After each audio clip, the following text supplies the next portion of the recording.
Olá, eu sou o Márcio Calai e você está no Leque Responde. Comigo aqui, como sempre, Matheus Coia. Seja muito bem-vindo, Matheus. Tamo junto, vamos lá? Bora nessa! Hoje, episódio especial, nós vamos falar sobre transição de carreira, carreira em compliance e cultura empresarial.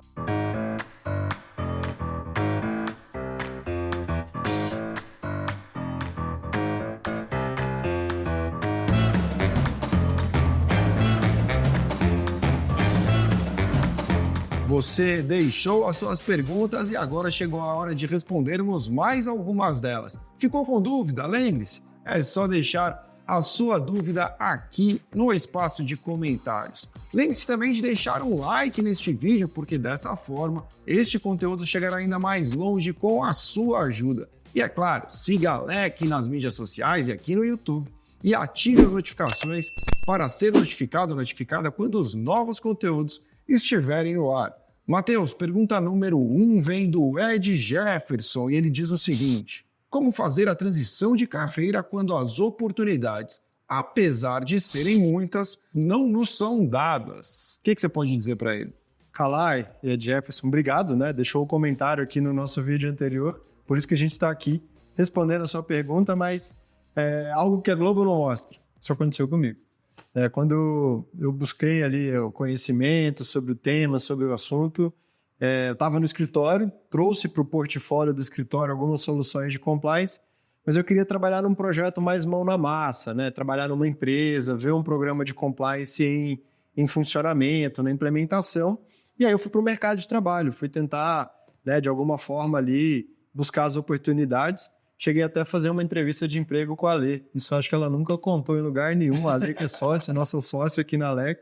Né? Não passei na entrevista de emprego anterior e passei nessa. Mas foram várias entrevistas. Né? Eu morava em Cuiabá, as vagas eram a grande maioria em São Paulo. Então eu comecei a encontrar um pouco dessas dificuldades. Né? As empresas que eu queria trabalhar não estavam onde eu estava.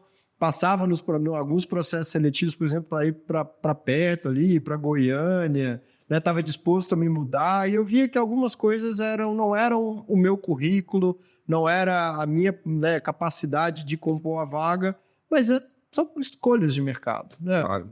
Como todo mercado, existem concorrências. Você nunca está numa vaga sozinho, concorrendo ali sozinho para uma posição.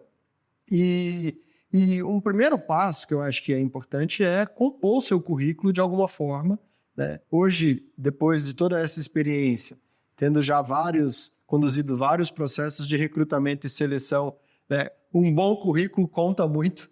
Né? Eu vejo muita gente que coloca currículo com 4, 5 páginas. Isso, né, hoje, num cenário em que as pessoas têm pouco tempo dedicado, né, a essa análise, ser objetivo, trazer ali, de fato, né, o que importa e, principalmente, o que você buscou de conhecimento, de capacitação. A certificação profissional é um grande diferencial. A gente oferece essa oportunidade aqui em praticamente todos os nossos cursos livres da LEC. Mas, às vezes, mesmo assim, mesmo tendo um bom currículo, tendo a certificação, você não consegue dar aquele primeiro passo. Porque, por mais que o mercado ofereça muitas vagas, várias delas são para profissionais júniores ainda, né, que estão no começo da carreira, você vai concorrer com alguém que às vezes já teve, por mais que seja júnior, já teve uma primeira experiência. E isso conta muito dentro do processo de recrutamento. Claro. Porque a pessoa não vem do zero, né, do nada. Ela vai trazer ali um pouco da sua curta bagagem, mas ela já vem com alguma bagagem para poder contribuir no projeto. Então eu vejo que muitos profissionais precisam, de fato, dar esse primeiro passo. E aí parece que é um ciclo vicioso, porque você não consegue dar o primeiro passo, porque o mercado não se abre para você, você não preenche o seu currículo, você não consegue compor a vaga. A gente já disse isso várias vezes aqui, né, até nos vídeos anteriores, de alguma forma você preencher o seu currículo não só com cursos, certificações que têm esse aspecto teórico, mas com projetos que sejam práticos. Né? Trabalhar em projetos de curtíssima duração, né, trabalhos temporários. Muitos escritórios e consultorias abrem vagas temporárias, por exemplo, para investigações corporativas, né? Pega uma investigação mais complexa, precisa ter uma força de trabalho num projeto que ele é pontual. Então, se aventurar nessas vagas temporárias. Na T4, eu tenho um exemplo da Ludmilla, que trabalhou comigo, que até deixou um depoimento bem legal no nosso primeiro vídeo aqui da série, né? Eu vi. O orgulho de ter trabalhado no projeto. Ela veio num projeto temporário. A vaga dela era uma vaga de 6 meses. E ela largou uma contratação CLT, né? Já ali com a sua estabilidade, e veio para o projeto e ficou conosco. Foi talvez ali a mais longeva dessa nossa história, porque ela estava desde o princípio e foi ali até o final, depois do M&A. Então, tenta dar esse primeiro passo. Se não for com trabalhos de curta duração, projetos de curta duração, projetos pro bono, né? A gente já falou isso também em outras oportunidades. Tentar trabalhar na implementação de um programa de compliance ou de privacidade de uma ONG, de uma organização que não pode pagar, e de alguma forma trazer isso para o seu currículo. Tanto no viés social, porque isso tem contado bastante, né? De que forma que as pessoas trabalham hoje, né, nas frentes sociais, seja porque você trouxe uma bagagem, uma experiência que vai... E a última sugestão, resiliência. Um bom profissional de compliance não desiste. Então, é insistir, que uma hora seu lugar vai brilhar. Se eu puder contribuir, eu penso aqui, estou te ouvindo e imaginando aqui um monte de coisa na minha cabeça, mas tem 3 pontos que eu queria falar para você. Ed Jefferson, meu amigo, e é claro, todos os outros profissionais que estão em situação semelhantes. A primeira coisa que vem na minha cabeça quando se diz que as vagas não nos são dadas, sabe o que é? Sabe aquela história de que vaca não dá leite? A vaca não dá leite, você tem que ir lá tirar o leite da vaca. Então, você precisa realmente querer quanto você quer, o que você está disposto a fazer por essa vaga. E aí, seguir os passos que o Matheus falou, eu acho que é um excelente caminho. E aí, o ponto número 2 que eu traria para você é diferenciação. Qual é o seu elemento de diferenciação? O que você tem, o que você faz melhor que os outros concorrentes, como o Matheus bem colocou, não tem a capacidade de fazer ou não fazem tão bem quanto você? Pense nisso. E por último, networking. É improvável que você migre de carreira, ingresse em um novo mercado sem conhecer ninguém nesse setor. Então participe de cursos, eventos, nos Slackcasts, nas transmissões ao vivo, vá ao Congresso Internacional de Compliance se você puder. É o ponto alto do ano no assunto aqui no Brasil e na América Latina. E dessa forma eu tenho certeza que você terá sucesso. Pergunta número 2 não veio por este canal. Aliás, pessoal, questão importante aqui, nós estamos recebendo perguntas por diversos canais, mas o canal oficial é o campo de comentários aqui embaixo desse vídeo. Lembre-se disso, nós estamos aqui ansiosos pela sua pergunta. Mas essa daqui veio por um outro canal, então não tenho os dados direitinho de quem é o autor da pergunta, mas basicamente, muito próximo do assunto anterior, o que se pergunta é como ingressar no mercado de compliance migrando de uma outra área, ou seja, a pessoa não está iniciando sua carreira por compliance, ela já atua, por exemplo, na área de administração, ou ciências contábeis, ou mesmo direito, e quer migrar para compliance. O que você vê de diferente nessa situação, Matheus? Bom, bem na verdade é que as pessoas elas já vêm, né, geralmente para trabalhar com compliance com uma experiência anterior, né? O mais tradicional era o jurídico para compliance, né? A gente também já contou essa história. Bom dia, parabéns, agora você é jurídico e compliance. Mas a gente vê essa transição em diversos outros segmentos, né? Com a chegada da LGPD, o pessoal de tecnologia e segurança da informação veio para agregar bastante. Agora, né, nessa força que a LGPD tem trazido também no mundo jurídico os advogados e advogadas que já trabalhavam com as questões jurídicas, mas agora essa nuance de privacidade. ESG, né, o pessoal de sustentabilidade, até de outras ciências. Então, é muito natural você vir de uma formação, né, na faculdade, numa graduação, por exemplo, e no mundo profissional você se encontrar em compliance, privacidade e ESG. E eu tenho boas histórias para poder contar de pessoas que já estavam dentro da empresa, trabalhando com qualquer coisa que a sua, né, formação havia lhe dado, foram, de alguma forma, picadas ali pelo bichinho de compliance e privacidade, se contaminaram e depois buscaram a transição dentro da própria empresa para a área de compliance. Uma boa história que eu tenho era uma profissional da área de suprimentos da empresa, né? Se não me engano, ela era formada em administração, e o papel era compradora, né? Ela ia ao mercado com propostas de demandas técnicas das áreas da empresa e buscava no mercado todos os tipos de fornecedores e prestadores de serviço. E aí, quando a empresa, né, ali na implementação do programa de compliance, ela estruturou o seu processo de due diligence, a área de compliance teve que se aproximar muito da área de suprimentos, porque suprimentos que rodavam esse primeiro nível, né, de background check dos fornecedores. Foi aí que ela começou a entender um pouco melhor como é que funcionava o programa de compliance, o que era risco de compliance, e ela acabou sumindo, falou, não, deixa que eu toco essa parte das diligências. Então, com o tempo, ela, que num primeiro momento dividia o seu papel entre compradora e diligências de compliance, com o tempo ela ficou dedicada para tocar as diligências de compliance. Quando a empresa trouxe treinamentos de compliance para fornecedores de alto risco, ela passou a ministrar esses treinamentos de compliance. Que legal. E ela chamou tanta atenção da área de compliance que surgiu uma oportunidade dentro da vaga da área de compliance e o processo seletivo foi interno, né? Ela foi convidada para poder ocupar ali esse assento, essa posição. Então, talvez, na empresa para a qual você trabalha, se já existe um programa de compliance, de privacidade, de ESG, é se aproximar dessa área, né, conhecer um pouco mais do assunto, se dispor a trabalhar como embaixador ou multiplicador, né, qualquer força de trabalho é bem-vinda num time que é escasso, e ficar atento às oportunidades de fazer essa transição, né, diária dentro da própria empresa. Eu acho que esse é o melhor cenário para quem hoje eventualmente já está empregado. E se não houver um programa de privacidade, de compliance na sua organização, a oportunidade está na sua mesa, né? Assuma a frente, né? Convença as lideranças, a alta administração da sua empresa a se enveredar aí na implementação de um programa de compliance, de um programa de privacidade, por mais simples que ele seja. Os primeiros passos eles estão sempre num viés mais fácil e mais barato da implementação. Assuma você esse protagonismo, né? Convença a alta administração de que isso é bom, convença de que você é a pessoa adequada para fazer, continue fazendo o que você já faz e faça algo mais. E depois, com o tempo, com a maturidade do programa, a credibilidade que ele vai trazer para a alta administração da empresa, quem sabe você não consegue se deslocar e assumir esse protagonismo. Eu acho que é um excelente caminho e acrescento aqui. Quando a gente pensa em uma migração de carreira, quando você já trabalha em um determinado setor, e às vezes você já tem até uma condição de senioridade importante, pode haver uma certa resistência da sua parte de dar alguns passos para trás, mas é importante que você aceite isso, né? Então, o que eu sugiro? Que você tenha um planejamento.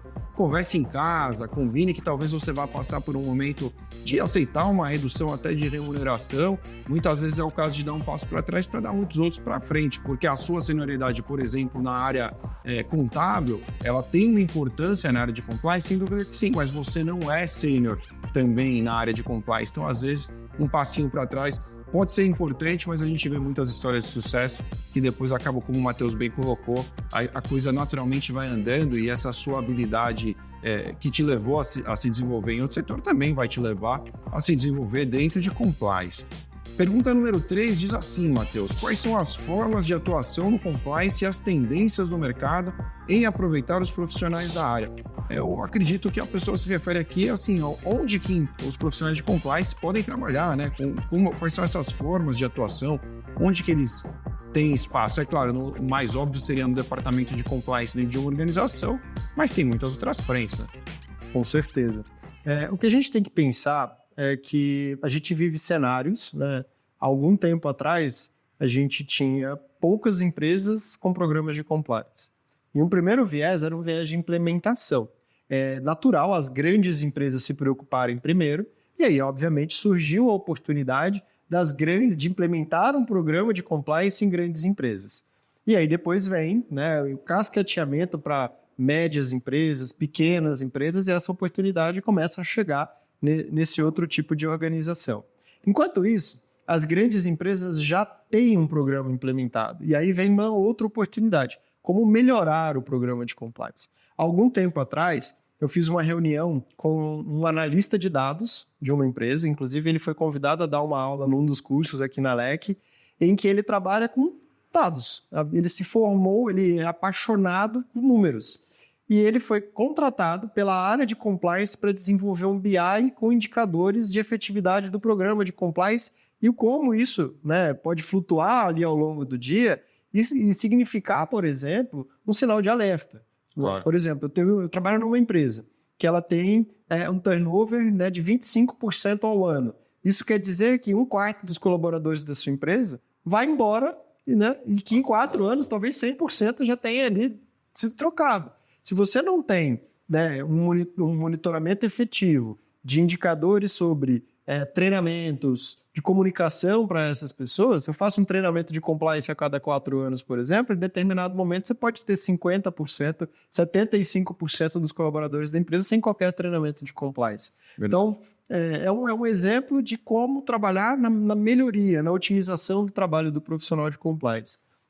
A gente até já teve oportunidade de conversar sobre isso em algum momento, né? Mas o quanto a inteligência artificial vai impactar o trabalho do profissional de compliance. Então, será que hoje os profissionais de compliance estão capacitados para criar prompts, por exemplo, para os Geminis e GPTs da vida? Não, eu quero crer que a grande maioria ainda precisa ter esse tipo de conhecimento, vai buscar de alguma forma esse tipo de conhecimento. Claro. Então, de alguma forma, pegar a vanguarda dos temas que estão hoje na nossa sociedade, né, ESG, inteligência artificial, dados, e trazer isso para a atuação de compliance. Porque se há uma carência na sociedade, vai ser uma carência também na realidade dos programas de compliance. Aí o Matheus falou muito dessa parte das tendências, né? Eu acho que você tem toda a razão. Mas assim, até para você que talvez não saiba realmente do básico sobre compliance, acho que é importante te contar. O profissional de compliance atua dentro do departamento de compliance nas empresas, mas também atua dentro de escritório de advocacia, e essencialmente aqueles que são advogados e vão vão atuar em compliance dentro de um escritório de advocacia e trabalham também com soluções, né? Por exemplo, as pessoas que trabalham dentro das empresas que oferecem, por exemplo, soluções de due diligence, soluções de canais de denúncia e tantas outras, muitos profissionais de compliance acabam caminhando por esse rumo também. As investigações de compliance por si só empregam milhares de pessoas, as grandes investigações, mais ainda. Então, existem muitas frentes. Eu acho que o grande lance é esse, você identificar quais são os seus pontos fortes e seguir essa orientação que o Matheus deu, que é realmente ficar antenado. O que é novo, onde falta gente, o que eu posso agregar para esse setor, e tem muita coisa com toda certeza. A última pergunta de hoje, a pergunta vem de Douglas R. Rene. Estou adorando essa série de vídeos, estou estruturando uma transição de carreira para a área de compliance e gostaria que vocês abordassem o tema cultura nos próximos capítulos. Como o profissional de compliance atua na manutenção ou direcionamento da cultura em uma empresa? Treinamento, engajamento, valores e etc. O que você pode falar para o Douglas, Matheus? Bom, já bati um papo com o Douglas ali nos comentários do nosso vídeo, acho que 2 ou 3, né? Isso mostra que o engajamento ele acontece, né? A gente tá sempre dando um like também nos comentários, então deixa o seu comentário, o seu agradecimento, a sua sugestão aqui. Só que hoje em dia deixa a crítica também, que é bom. É bom e vale a pena, né? Falaram, por exemplo, a gente trocar o tênis, que a gente tava no mesmo tênis no vídeo passado, né? Então trocamos o tênis hoje.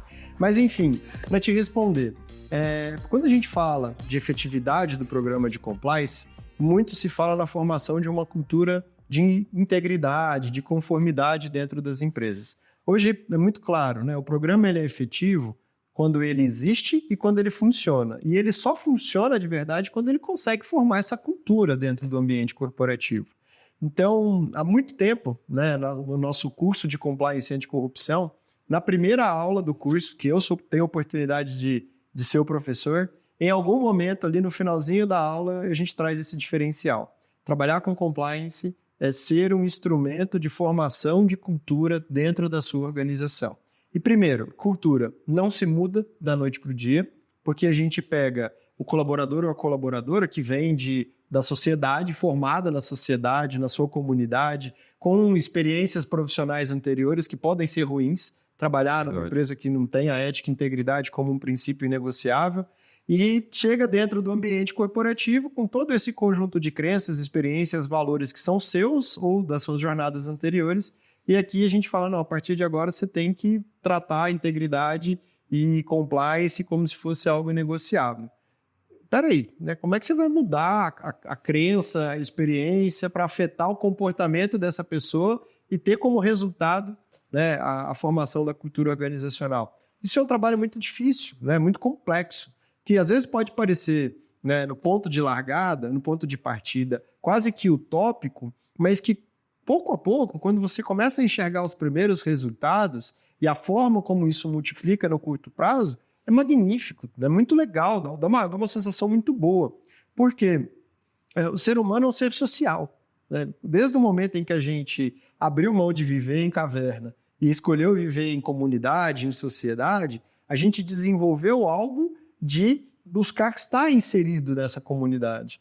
Então, a cultura de compliance ou de integridade na sua organização, às vezes não existe porque ela não começou a ser implementada. Mas que pouco a pouco, né, quando aquilo começar a fazer sentido para as pessoas, convencer as pessoas a fazer parte desse movimento, você vai perceber que quase que organicamente ele vai aumentando. E existe um sociólogo alemão chamado Emile Durkheim, que ele traz o conceito de cultura, né, ao conceito de consciência coletiva. E que para Durkheim, a consciência coletiva não se forma quando você tem 100% daquele público naquela comunidade ou naquela sociedade. Se forma quando você tem 50% mais um. Então, talvez ali esteja justamente a dificuldade de convencer não a maioria, mas a minoria mais um, né? E aí, a partir desse momento, aqueles que estão fora desse movimento começam, de alguma forma, a fazer sentido, a querer fazer parte, se integrar, e aí você tem um grupo cada vez mais sólido, mais coeso, e que vai te dar um prazer danado de olhar para trás no retrovisor e ter feito parte desse projeto. E o último ponto, eu adoro estudar compliance, né, integridade, privacidade, ESG, né, mas eu tenho estudado mais as ciências comportamentais ao longo dos últimos anos, porque esse processo de convencimento, de construção de cultura organizacional, a ciência comportamental ajuda bastante. Tem um conjunto, a gente fala muito de risco, mas as ciências comportamentais têm um conjunto de ferramentas que nos ajudam muito a trabalhar com esse viés da formação da cultura organizacional.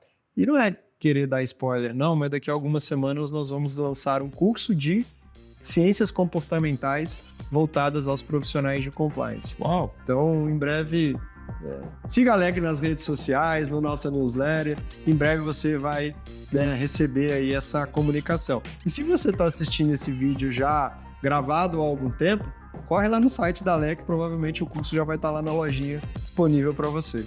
Muito bom! Chegamos ao final desse vídeo e tem 3 coisas que você precisa fazer. A primeira é curtir o vídeo para ele chegar mais longe. A segunda é seguir aqui o canal da Alec no YouTube, porque aí, ativando as notificações, você vai receber os lembretes de que os novos vídeos estão no ar. E o mais importante, deixe o seu comentário, sua pergunta aqui neste vídeo, para que a gente possa responder. Não existe pergunta boba, não existe pergunta que não faça sentido. Eu e o Matheus estamos respondendo todas elas, uma por uma, em todos os comentários.